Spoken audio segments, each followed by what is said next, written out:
Starting the day I take the oath of office, I will rapidly drive prices down and we will make America affordable again. For years, Americans heard the same story repeated over and over. Factories closing, jobs moving overseas, entire industries shifting to Asia. And for a long time, that story was true. Between 2000 and 2010, the United States lost about 5.5 million manufacturing jobs. Semiconductor production dropped from around 37% of global share in the 1990s to about 12%. Electric vehicles, batteries, solar panels, industries that could shape the future, were led by countries thousands of miles away. But starting around 2021, a series of decisions, investments, and global events pushed the United States down a different path. A path that slowly turned into a measurable industrial build-out. The most interesting part? It wasn't announced as a comeback. It simply began happening through data, construction activity, corporate investment, and economic policy. The numbers tell the story clearly. In 2021, U.S. manufacturing construction spending was around $80 billion. By 2023, it doubled to more than $180 billion, the highest level ever recorded in American history. In some months, manufacturing construction growth exceeded 70% year over year. Economists called it historic. The White House called it a once-in-a-generation rebuilding. But most Americans didn't even hear about it because it happened quietly, site by site, state by state. The first big driver was semiconductors. After the global chip shortage halted car production, slowed smartphone launches, and disrupted supply chains, the United States decided it could no longer depend almost entirely on Taiwan and South Korea. The CHIPS and Science Act earmarked around $52 billion to bring advanced chip manufacturing back home. Suddenly, the largest semiconductor companies in the world rushed to break ground on U.S. soil. TSMC began building 2 massive fabrication plants in Arizona. Intel announced new megafabs in Ohio worth nearly $20 billion. Samsung began building a huge chip facility in Texas. Micron unveiled plans for some of the largest memory chip plants the United States has ever seen. These weren't small factories. These were multi-billion-dollar complexes designed to support the digital economy for decades. Then came batteries and electric vehicles. In 2022 and 2023, major automakers began reshaping the American industrial map. General Motors invested in Ultium battery plants. Ford launched battery manufacturing hubs in Kentucky and Tennessee. Tesla expanded its Texas Gigafactory.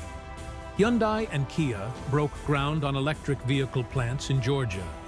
Between 2021 and 2024, more than $70 billion was committed to U.S. battery and EV production, more than the previous 20 years combined.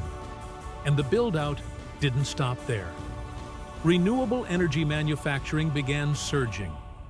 The Inflation Reduction Act, passed in 2022, created incentives for solar panel and wind turbine production in the United States. Companies began reopening or expanding facilities in Colorado, Ohio, and Georgia.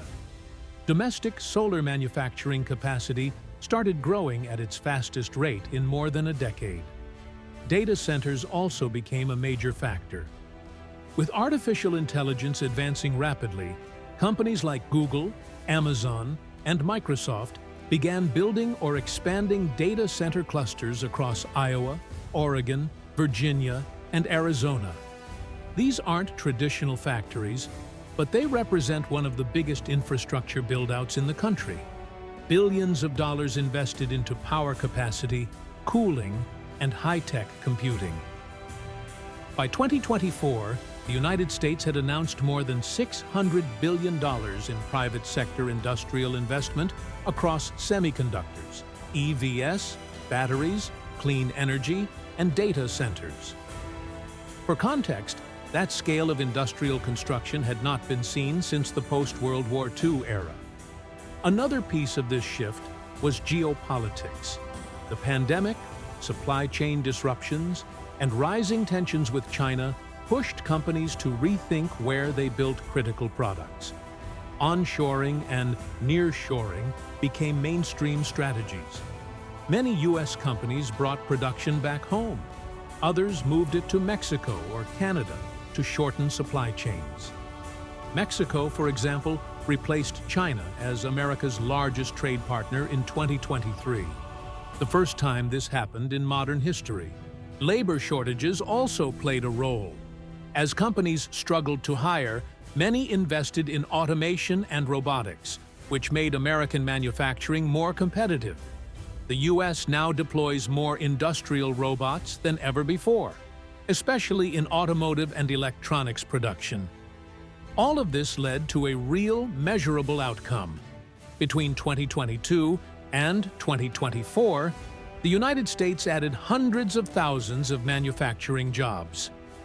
Not enough to replace everything lost in the early 2000s, but enough to mark the strongest manufacturing job growth in decades. States like Michigan, Texas, Arizona, and South Carolina became major investment magnets. Towns that had seen factories close in the past began seeing construction crews return.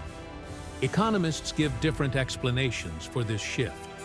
Some credit federal incentives. Others point to geopolitical necessity. Some highlight corporate strategy. But whatever the cause, the result is clear. The United States is building again at a scale few expected. This doesn't mean every problem is solved. The country still relies on foreign supply chains for many critical materials. Labor shortages remain a challenge. Costs are high. And not every announced project becomes reality. But from a purely factual standpoint, the trajectory has changed. Factories are rising, not closing. Investment is increasing, not declining.